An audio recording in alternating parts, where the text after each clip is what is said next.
শুরু করব যে আচ্ছা বিসমিল্লাহির রহমানির রহিম। সম্মানিত সাংবাদিক বন্ধুগণ, সম্মানিত দেশবাসী, আসসালামু আলাইকুম। আজকে আমরা এখানে এসেছি নির্বাচন কমিশন জাতীয় সংসদের 50টি মহিলা আসন সংরক্ষিত, তার তফসিল ঘোষণা করেছে, নির্বাচনের তফসিল। সেই তফসিল অনুযায়ী আজকে নমিনেশন পেপার দাখিলের শেষ দিন। আজকের এই শেষ দিবসে জাতীয় সংসদের যে নারী আসনের সংরক্ষিত নারী আসনের রেশিও অনুযায়ী কমিশন ঘোষিত 13টি আসনে 11 দলীয় নির্বাচনী যে ঐক্য হয়েছিল সে ঐক্যের জন্য বন্টন করা হয়েছে। আমরা সবাই জানি এই 50টি আসন যারা নির্বাচিত হয়েছেন 300 আসনের প্রতি 6টিতে একটি করে আসন বন্টন হয়। সে অনুযায়ী 11 দলীয় ঐক্য 13টি আসন তার ন্যায্য প্রাপ্ত ইচ্ছা সেই অনুযায়ী আজকে নমিনেশন পেপার দাখিল করেছে। যারা যারা নমিনেশন দাখিল করেছেন তারা আপনাদের সামনে উপস্থিত আছেন। আমরা গতকাল তালিকা প্রকাশ করেছি, এই জন্য আজকে আর এটার পুনরাবৃত্তি করতে চাই না। ইতিমধ্যে আপনারা সবাই এটা জেনে গেছেন। আমি সংক্ষেপে এতটুকু বলবো তালিকা সম্পর্কে। এখানে বাংলাদেশ জামাত ইসলামীর রেশিও অনুযায়ী প্রাপ্ত যে আসন ছিল সেখানে আমরা 12টি আসন নমিনেশন দিতে পারি। একটি আসন এনসিপি 6টি আসনের, আর আমাদের 12টি আসন থেকে আমরা 8টি আসন আমাদের দলের জন্য, দলের নেতৃত্বের যারা আছেন মহিলা বিভাগ, তাদের মধ্যে থেকে মহিলা বিভাগের পরামর্শের ভিত্তিতে আমাদের যেটা পার্লামেন্টারি পার্টি আছে দলের, সেই বোর্ডে আমরা চূড়ান্তভাবে নির্বাহী পরিষদ, যেটা আমাদের সর্বোচ্চ নির্বাচনী পার্লামেন্টারি বোর্ড, সেখান থেকে চূড়ান্ত করেছি। আর 8টার মধ্যে আরও 5টা রেশিও অনুযায়ী এনসিপির একটা, আমরা বাকি 4টা আসনকে আমাদের শরিক দলের জন্য আমাদের যে পলিটিক্যাল কমিটমেন্টের জায়গা থেকে নির্বাচনী সমঝোতার বিভিন্ন পর্যায়ে আমাদের জোটকে আমরা অ্যাকোমোডেট করেছি, মূল্যায়ন করেছি, আমাদের সম্মান দিয়েছি।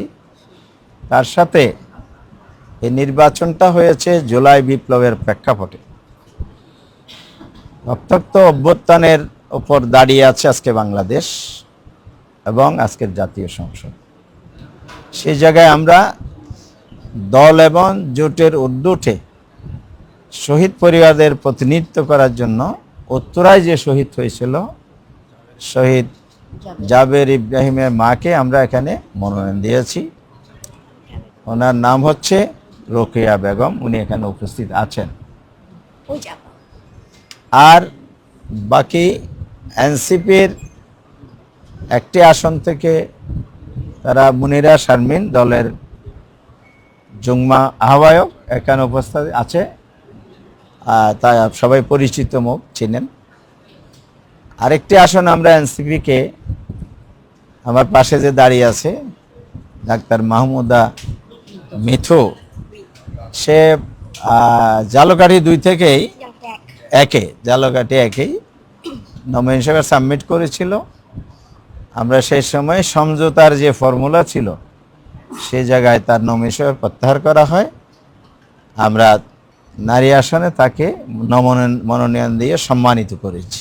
এটা আমাদের কমিটমেন্ট, আমরা রক্ষা করেছি। এরপরে বাংলাদেশ খেলাফত মজলিস 2টি আসন পেয়েছে 300 আসনের মধ্যে। সরাসরি যে নির্বাচন, তো রেশিও তো আসে না, তারপরেও আমরা 11 দলীয় জোট হিসাবে আমরা জামায়াতের পক্ষ থেকে বাংলাদেশ খেলাফত মজলিসকে একটি আসনে নমিনেশন দিয়েছি। মাহমুদা হাকিম, মাহবুবা হাকিম উনি প্রকৌশলী, তাকে আমরা নমিনেশন দিয়েছি। আর আমাদের অন্যতম শরিক দল জাকপা জাতীয় নির্বাচনে সরাসরি নির্বাচনে অংশগ্রহণ করার সুযোগ পাইনি। 11 দলের সমঝোতা আসনে আমরা সে সময়ের প্রতিশ্রুতি ছিল তাদেরকে আমরা, তাদের যে দলের প্রধান জাকপার প্রেসিডেন্ট যিনি আমাদের সামনে এখন উপস্থিত আছেন, ব্যারিস্টার তাসমিয়া প্রধান এখানে উপস্থিত আছেন, তিনি মনোনীত। এ হলো দলভিত্তিক আমরা যে নমিনেশন দিয়েছি, এটা আমরা আপনাদের সামনে পেশ করলাম। নির্বাচন কমিশনের সচিব, সিনিয়র সচিব আক্তার আহমেদ সাহেব, উনি সূচনা করেছেন আজকে নমিনেশন পত্র গ্রহণের অনুষ্ঠান, এবং পরবর্তী সময়ে এডিশনাল সেক্রেটারি অ্যাডমিন নিয়াজ সাহেব ছিলেন, উনি সব নমিনেশন পত্র রিসিভ করেছেন। আনুষ্ঠানিকভাবে আমরা এটা দাখিল করেছি।